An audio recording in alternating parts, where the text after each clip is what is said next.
एवढी गर्दी की पाय ठेवायलाच जागा नाही।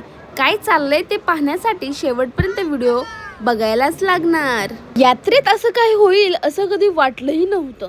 हा व्हिडिओ शेवटपर्यंत पाहिला नाही तर तुम्ही खूप काही मिस कराल। आता वाजलेले आहे सकाळचे 5 आणि आम्ही ऑलरेडी रोडवरती। Hello guys, welcome to my blog. तर सामान ठुसून फुल एनर्जीमध्ये आम्ही निघालेलो आहोत। प्रवास सुरू होण्याआधी आमच्या छोट्याशा क्यूटीला एक बाय आणि भरपूर लव। Charlie bye. आम्ही पुण्यावरून निघालेलो आहोत एका खास ठिकाणी, सोनारी धाराशिव। का हे ठिकाण खास आहे ते जाणून घेण्यासाठी ब्लॉग शेवटपर्यंत बघायला विसरू नका। आम्ही या ठिकाणी सीएनजी भरण्यासाठी थांबलेलो आहोत आणि तुम्ही बघू शकता माझ्या माग किती गर्दी आहे। आणि मी आणि माझी मम्मा आणि माझे पप्पा तिकडे आहेत, ते कसे बिझी आहेत मोबाईलवर बोलण्यामध्ये। आणि आम्ही दोघीकडे, माझी मम्माचं लुक बघू शकता तुम्ही आणि माझं सुद्धा। तर माझे पप्पा कॉलवरती बोलण्यात बिझी आहेत, तर माझी मम्मा काय करते तर तुम्हाला दाखवते, थांबा काय करते। आता माझी मम्मा आहे ना गाडी चालवण्यासाठी बसणार आहे। आता सकाळचे वाजलेले आहेत 9 आणि तुम्ही बघू शकता या ठिकाणी किती लाईन आहे सीएनजी भरण्यासाठी, किती लांब पर्यंत गेली बघा।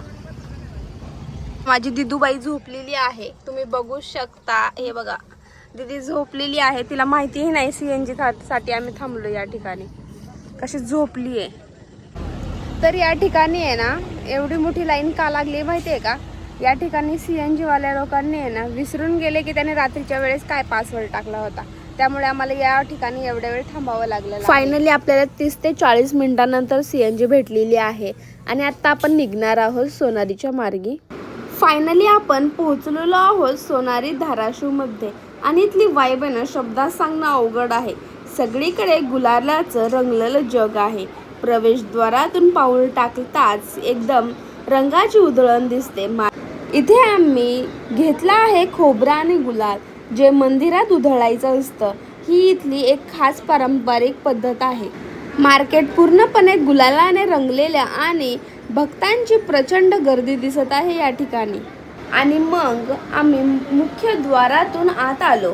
समोरच देवांचा भव्य रथ गुलालाने पूर्ण रंगलेला दिसला आणि तो सीन पाहून अंगावर खरंच काटा आला। इतकी भारी वाईब होती की शब्दात सांगता येणार नाही। गर्दी एवढी की पाय ठेवायलाच जागा नव्हती, पण तरीही सगळ्यांचा उत्साह एकदम नेक्स्ट लेवल होता। हे सगळं अनुभवताना आम्ही प्रत्येक क्षण मनापासून एन्जॉय केला।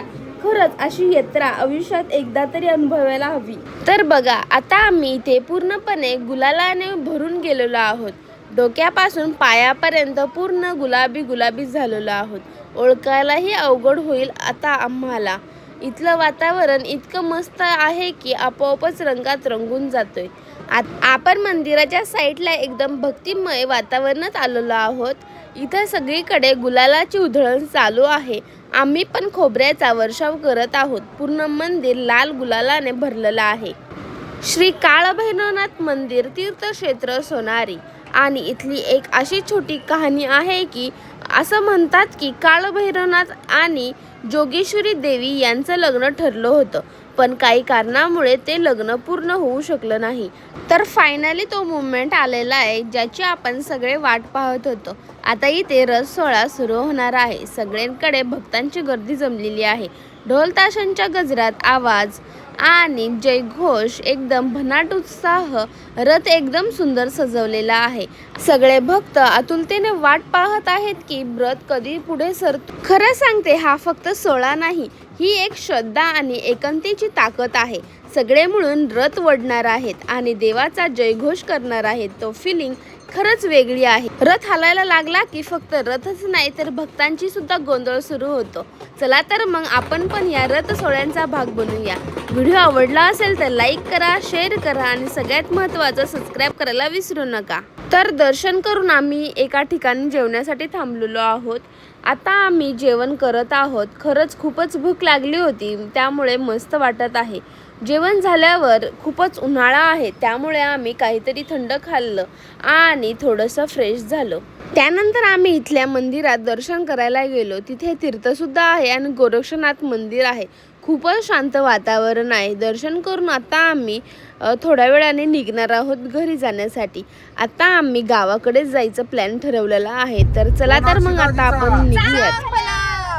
देवाच्या काठीचा, देवाच्या माकडाचा, देवाच्या लोबाईचा, देवाच्या रथाचा, देवाच्या माकडाचा, आधी कंडारी मग सोनारीचा, देवाच्या काठीचा,